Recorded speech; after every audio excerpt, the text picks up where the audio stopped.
again, it's, takes a long time to change the trajectory. You're moving an aircraft carrier when you're changing the trajectory of a state's growth rate. It's Governor J.B. Pritzker last week being asked about Illinois' sluggish economy and what he's doing about it. It is Illinois in Focus Daily. I'm Greg Bishop. Be sure to like, subscribe, hit that notification bell, and wake up with us each and every weekday morning. Join a lively bunch in the live chat. We go live at about 8 o'clock Central, so if you're interested in what's going on in Illinois, this is the show for you. All right, so let's get into Illinois' economic picture. It's no surprise. For as long as I've been covering Illinois, the state has lagged the national average on economic data. For instance, you remember the Great Recession, 2007, 2008, 2009. It took Illinois more than 10 years to fully rebound from that economic crisis. Now, after the COVID crises, you have Illinois still behind the national average in rebounding. Recent data shows that the state's jobs have only grown 0.7% over the past year, and only 0.02% since 2019. When you look at the unemployment picture, Illinois' unemployment picture is the third worst in the nation, and a full percentage point higher, plus 0.1 of the national average. Right now, I think 5.3% is what Illinois is at. You've got the national average of 4.2%. You look at all the neighboring states in Illinois, and we're definitely an outlier when it comes to economic progress.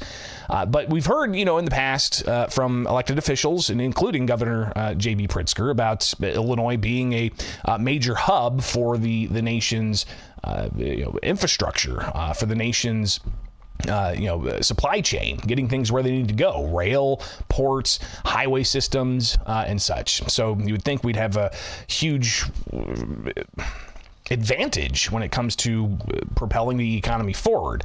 But the governor was asked about Illinois' sluggish economy and how his administration is trying to rev up those trends, make Illinois a growth state. Yeah, I would remind you that when I took office, Illinois was in this similar position, right, where there's a lower growth economy for the state of Illinois than there has been for the United States more broadly. That's something I've been very interested and focused on changing. I was in business before I became governor. I have always believed that Illinois could do so much better. As you know, we've had a series of crises that have hit this state, not the least of which was the COVID-19 crisis. So there are things that have impeded our progress in the state. Having said that, as you know, over the last 2.5 years, basically since the end of the COVID crisis, if you can say that it's fully ended, I think it has, the crisis part of it anyway. We've been very focused in my administration on growing the economy, on attracting jobs and businesses, and that's working. But again, it's takes a long time to change the trajectory. You're moving an aircraft carrier when you're changing the trajectory of a state's growth rate.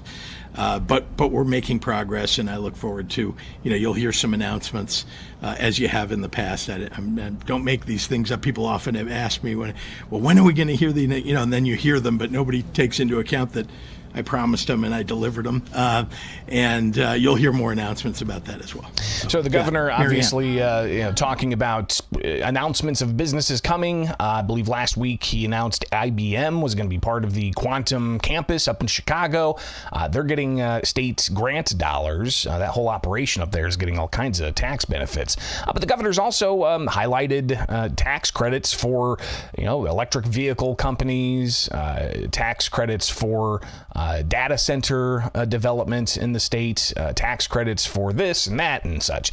Well, I asked State Senator Andrew Chesney earlier this week, Republican from Freeport, about the governor having these tax credits to spur on more business, but is it really helping, and what needs to change in the state of Illinois? Yeah, tax credits are just picking winners and losers, and it's crony capitalism that is wrong, right? We need to lower the tax base or lower the tax burden for all businesses collectively as a whole. And so Governor Pritzker loves to pick his winners and losers so he can do his ribbon cuttings, but that's only for the politically connected that get those tax credits. And so if you take a look at the adverse business climate that is present in Illinois, that coincides and that moves in the same vein of why we're having the sluggish job creation that we're having in Illinois is because who in their right mind would want to build a business, create a business, start a business, or move to Illinois when you have Governor Pritzker wanting to have a supercharged sanctuary state? You're not going to have the types of businesses that want to move to Illinois to generate real economic growth. So as a consequence of his policies, you are now seeing that we fall behind all of our neighbors such as Iowa, Wisconsin, Indiana, Missouri, and others. And so what we need to do is we need to cut taxes, not raise taxes. We need to plug the $3.2 billion budget deficit through spending cuts. And we need to make it unequivocally clear we are not going to raise taxes under any circumstance in the state of Illinois in 2025. The businesses, Greg, they need to have tax certainty, and they need to know what the tax consequences are going to be in our state. And when you're looking down the barrel of a $3.2 billion budget deficit, and if you take a look at the history of what the Democrats have done since they've been in the majority party, they have almost historically always raised taxes and cut nothing. So, Chesney, talking about a couple of things there that need to change for the state's economy to improve. Lower taxes, cut spending. We've heard others and Republicans for as long as I've covered the state house have talked about high workers' comp costs. They've talked about the high property taxes. These things impact a business's ability to expand and invest, and other things that cost a lot of money, including the state's unfunded pension liability. When I chatted with Ted Dabrowski last week about the state's pension situation, I asked him how pension reform could possibly play into changing the state's economic trajectory, and he said it's paramount. Well, I would argue that, if you're a company, Warren Buffett said it well quite a few years ago. He said he would never move into Illinois with all those pension debts. So, you can talk about economic reform all you want, but as long as in Illinois you have this pension debt, companies are not going to invest big here, just like people aren't going to invest big here. That's why they're leaving. So until you get pension reform, and I'd add the second thing with that is this public sector union reductions in powers. When you combine those two things, we'll get economic growth just by doing that. But right now we don't send any good signals to the public. We don't send any good signals to the rest of the country as far as us being an economic growth engine, because we refuse to touch pensions. The minute we would do a dramatic change in pensions, I tell you, I think it would change the mentality of how people think about Illinois. But of course, it would indicate something big, because that means lawmakers finally agreed to do something about pensions. So, and what Dabrowski says needs to be done about pensions is a constitutional amendment needs to be passed to allow for voters to sound off on whether or not, again, the Constitution's pension protection clause needs to be changed. But there has not been any political will at the State House to make that happen.